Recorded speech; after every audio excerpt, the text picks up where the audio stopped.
Joining us now to talk about this is Director of Up with Downs, Janet Seegmuller, whom you've just seen there. Very good evening to you. Thank you so much for joining us. Just looking at Human Rights Day, which we're observing today, we're talking about World Day recognizing those living with Down syndromes. How do you merge the two, particularly in the South African experience? Because I believe you have your own experience. We saw you there with your daughter. Good evening, everybody. Yes, I do. My daughter is 36 years old. She has Down syndrome. I would like to call it a journey as parents and as a mom with a Down syndrome daughter. There is no medical book or journal that can tell you exactly what to expect. All our children are different. They have wonderful capabilities. They are capable of so much, and every day is a day of learning. We have a son and a daughter who have lived with Nicole their lives, and it's a challenge for them. But we are so very blessed, and as I say, it's a journey, one which has its ups and downs, and we are learning every day from it. I mean, with modern science, we hear that people can identify now if they're carrying a child with or children with Down syndrome's gene. What was it like for you, and did it matter if, you could be forewarned about it? I think as a first child, Nicole was our firstborn, and never did we dream of having any abnormality. And when she arrived, it was a huge shock, as I think it is to many, many parents that haven't had the test done before birth. It's a shock, and for those who do not know much about Down syndrome, it's just an incredible thing to go through until you learn more about it and realize that it's not as scary as one would think. Gather the knowledge, learn about it, work with these beautiful people, and realize just, what they are capable of.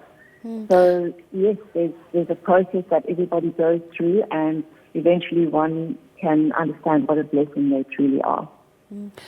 Janet, what were your initial fears, and what were you able to overcome in terms of the wrong impressions that people have about children or people with Down syndromes? Well, first of all, one needs to take each day as it comes.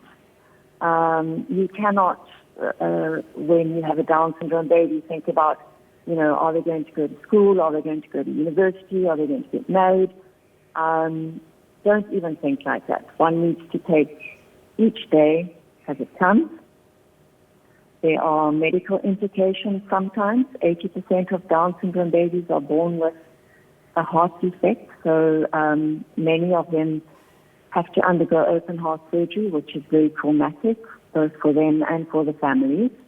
So, as I said earlier, it's a journey, and you learn along the way. There is so much that they can do, and one should never put a ceiling on them or limit them in any way, because they're capable of so much. And as you heard Savannah say earlier, she's a happy, normal person and loves adventure, and these are very, very special people. And in South Africa, we really need to understand that and allow them the freedom to live life to their full potential. That's what we are trying to do for them. Talk to us about the education sector and its provision for children with special needs. Is that easily accessible, and are there higher costs involved? As in, do you suffer twice because you've had a child with Down syndrome, that whether you can afford it or not, you have to pay extra? Most Down syndrome children need specialized education. I'm definitely not saying that all of them do, but the majority of them do, and therefore there are extra costs, yes. Here in South Africa, I would say that there is more help needed in that sector.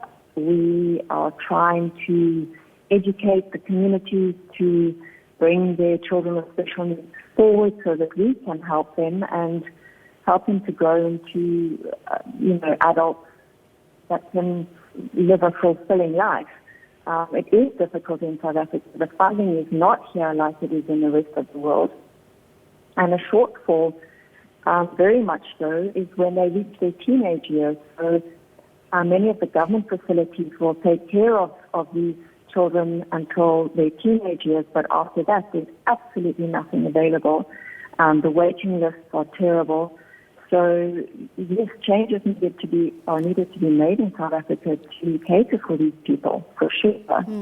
And what about civic education for communities? How is your child treated? Those with Down syndrome around you that you interact with, are they treated fairly as normal human beings? And do they get to access the services that we all enjoy without having to justify their existence? We've come a very long way, certainly in the 25 years that we've been involved here in George.